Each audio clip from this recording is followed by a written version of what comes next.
And we are opening the Deadspread now. We've seen Eric's quite impressive relic breaker, but now it's time for me. And let's open this up, and let's see what's inside. As you can plainly see, she already opened the box. Yeah, I don't like to fool around with them, and... She ain't fooling nobody. Oh, Eric. And again, we see the patented magic cellophane, which frustrates players everywhere.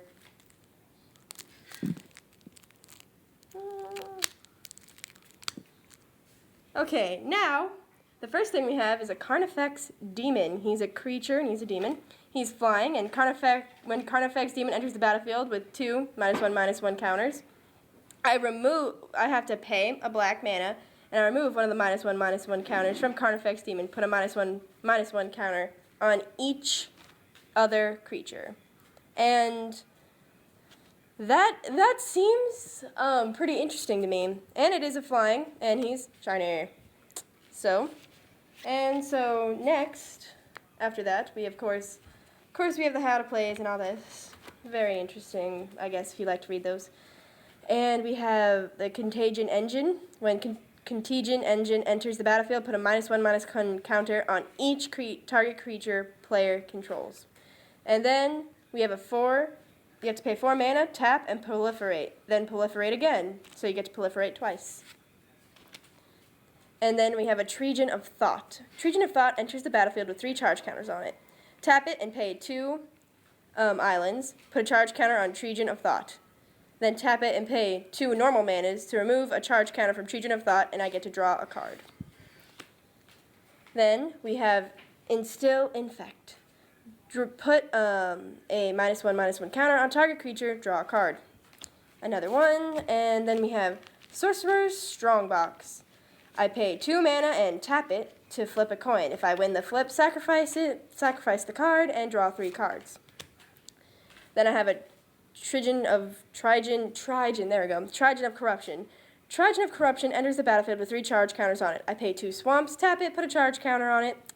Then I pay 2 any mana, and then tap it to remove a charge counter from Trigon of Corruption. Put a -1/-1 counter on target creature.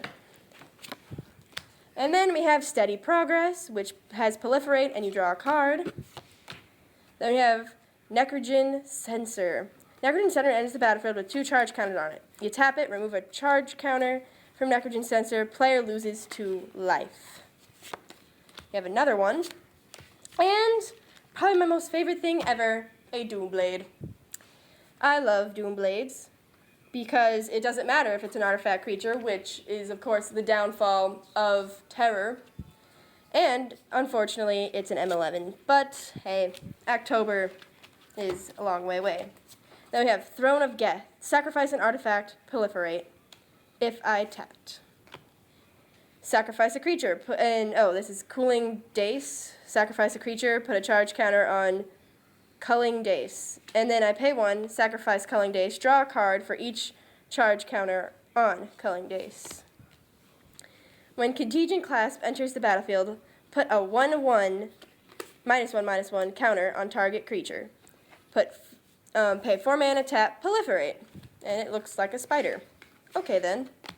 Got another one. Meh. Switch target creature's power and toughness until end of turn, draw a card. But yeah. I'm not really a fan of it, but it might work out in my favor.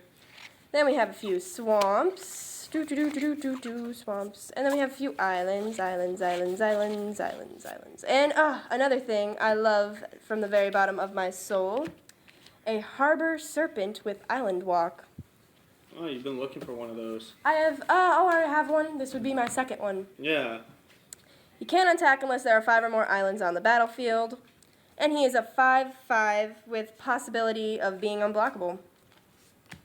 And then we have a flying Sky Eel School. That's a tongue twister. I dare someone to say it 5 times fast in a response video. That'd be awesome. When Sky Eel School enters the battlefield, draw a card, then discard a card. We have another one of those. Then we have a Skin Render.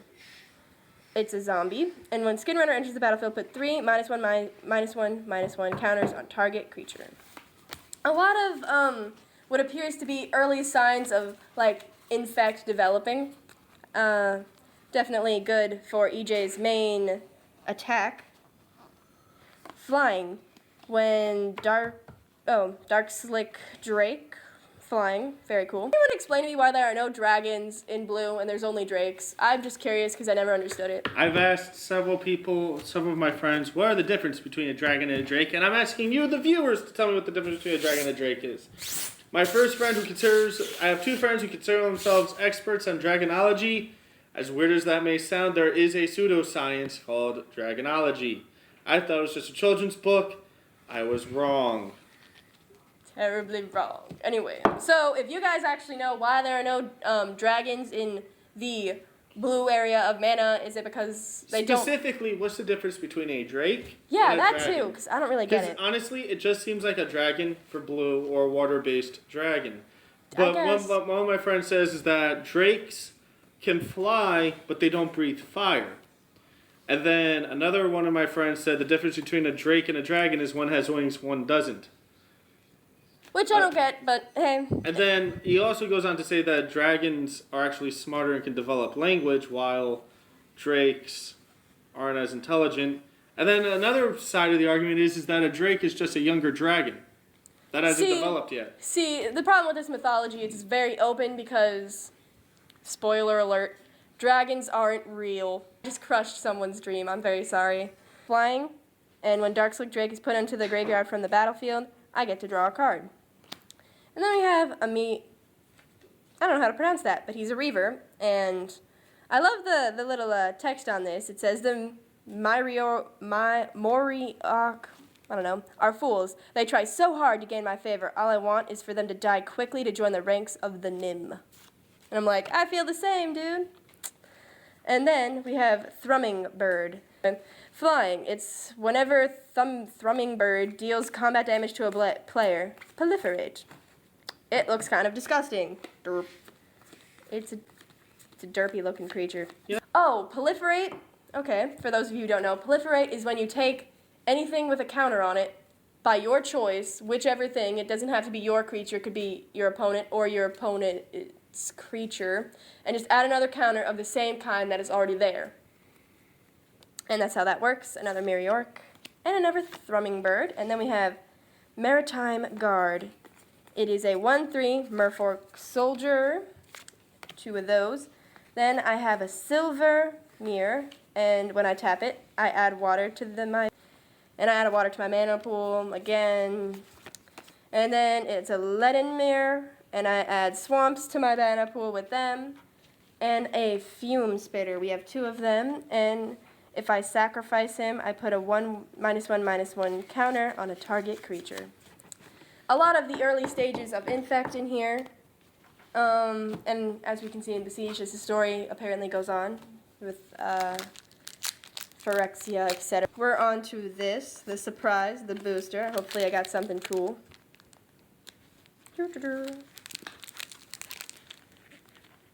Eric, I don't care about your elk. It's a deer, kinda. No one cares.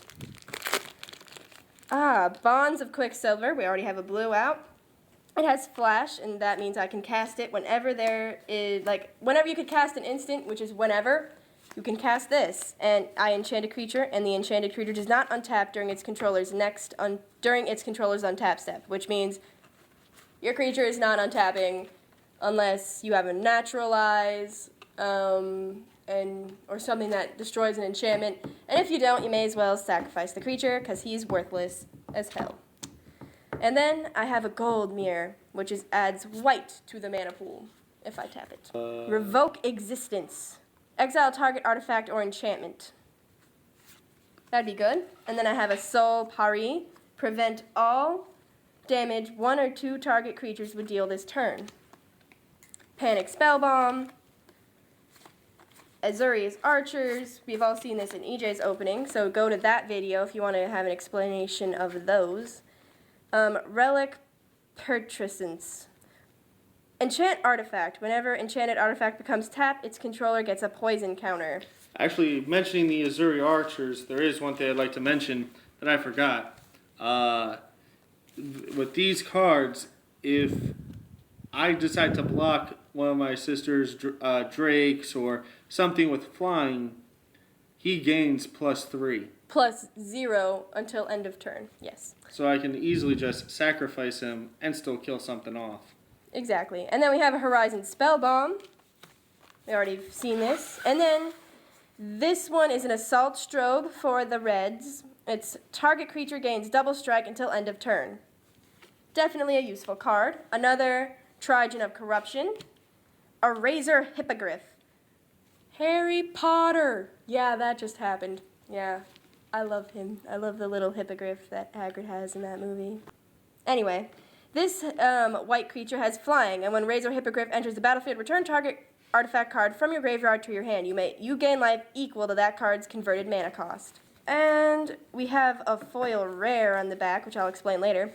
We have a Barrage Ogre. Very nice. We have a Razor Verge Thicket, and it enters the battlefield tapped unless you control 2 or fewer other lands. If you tap it, you add either a forest or a plains to your mana pool. Very nice. We have a Swamp, a Goblin token, 1/1 Goblin token, and the shiny rare I said we had an Oxida Scrap Melter. It's a beast for red. When Oxida Scrap Melter enters the battlefield, destroy target artifact. It's a 3/3. Shiny, shiny, shiny, shiny. Yeah, okay. And that's the end of that. That has been the Deadspread box opening. Quite pleased, quite pleased. So when you're done watching these two, when we upload our battle, go ahead and look at it. And yeah, that's the end of that. Hope you enjoyed.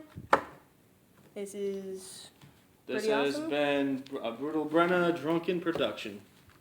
High five. Knuckle touch. Knuckle touch. Woo. But yes, the videos will be uploaded tonight. The battle will be uploaded sometime tomorrow. Yep. There won't be now. The thing about I would just want to do a few more mentionings here. I would just want to mention a few more things. We won't be doing the battle tonight. It will be taking place tomorrow, and it will be unedited.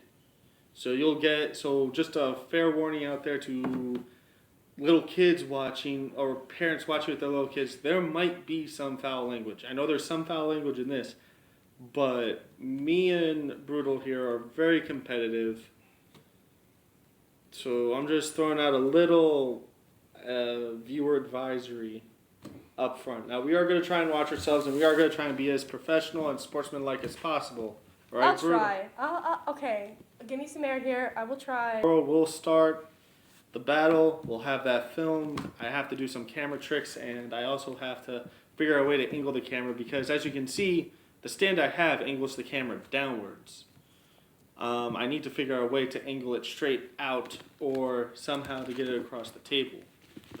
Right now I have it set up specifically for these box breaks where I can just rest the camera on something and, have it on a stance, but filming a battle is something I have never done before, and it might require a third-party person, but we really don't know anyone that's willing. Well, you guys have a great evening. We'll see you tomorrow. Okay. May the force be with you. Bye.